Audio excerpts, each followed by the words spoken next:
Tu as peut-être grandi en Europe et tu rencontres des personnes qui ont grandi en Orient et qui sont maintenant tes voisins. Il arrive aisément que des malentendus culturels se produisent. Dans cette vidéo, tu trouveras 30 astuces culturelles pour faciliter la compréhension mutuelle. Mais il ne faut pas en faire une loi. Chacun vit sa foi à sa manière, de manière stricte ou libérale, et chacun a sa propre culture. C'est à toi de voir ce qui se prête le mieux à ta situation. Commençons. Quand tu es invité, enlève tes chaussures avant d'entrer dans l'appartement. Comme cadeau, tu peux amener un gâteau, des noix, des pistaches et du thé, surtout si ce sont des musulmans. Mais pas d'alcool ou de sucreries avec de la gélatine. Tu peux embrasser chaleureusement une personne du même sexe, mais évite le contact physique avec le sexe opposé. Tu peux saluer la personne avec un simple signe de tête, à moins que ce soit elle qui te tende la main.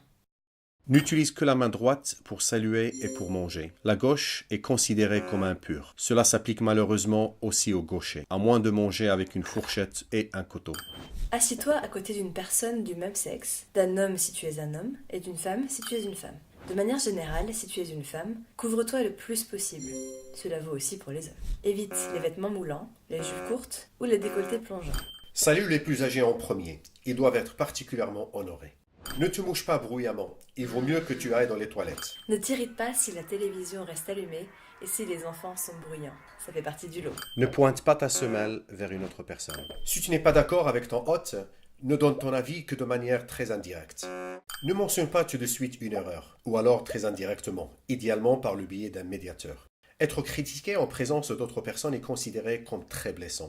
Au fait, tu honores davantage une personne en allant la voir chez elle, même à l'improviste, plutôt que si tu l'invites chez toi. Mais si tu invites quelqu'un, n'oublie pas que la ponctualité est très relative.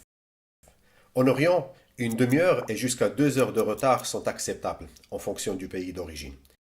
Il peut même sembler impoli d'arriver pile à l'heure.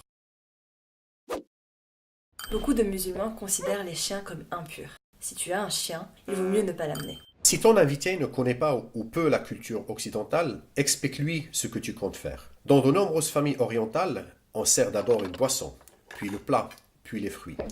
Si tu sers les fruits tout de suite, ton invité pourrait penser « Je crois qu'ils veulent que je parte ». Demande toujours à nouveau à ton invité s'il veut manger ou boire quelque chose. Dans de nombreuses cultures, il faut refuser 3 fois avant de pouvoir accepter. Si tu ne demandes qu'une seule fois, ton invité pourrait penser « Je ne veux pas qu'il se dérange pour moi ».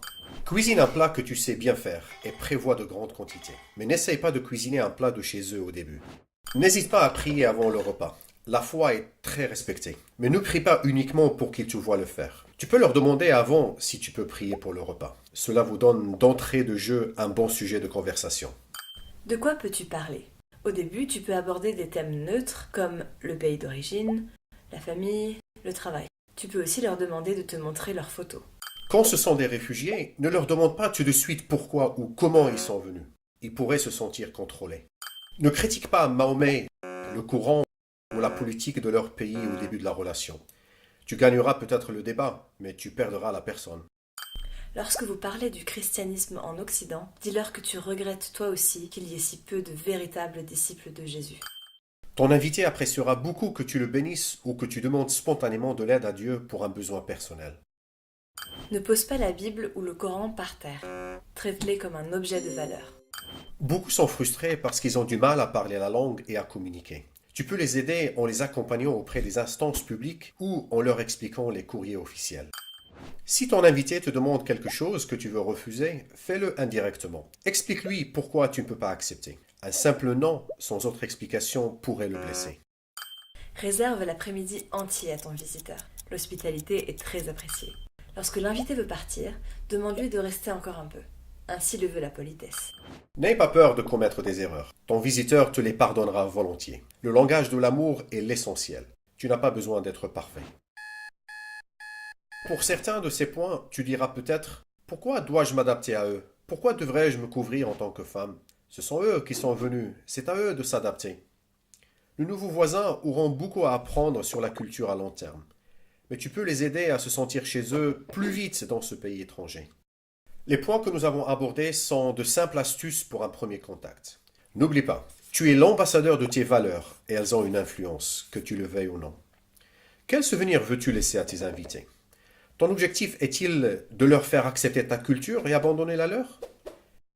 Nos habitudes sont souvent davantage liées à notre société qu'au commandement de Dieu.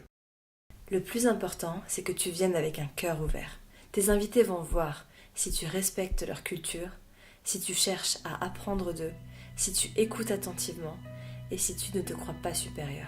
C'est ainsi que de véritables amitiés vont naître. Pour conclure, voici un verset important pour les chrétiens. Il t'encouragera à remettre ta culture en question et à te demander ce qui compte vraiment.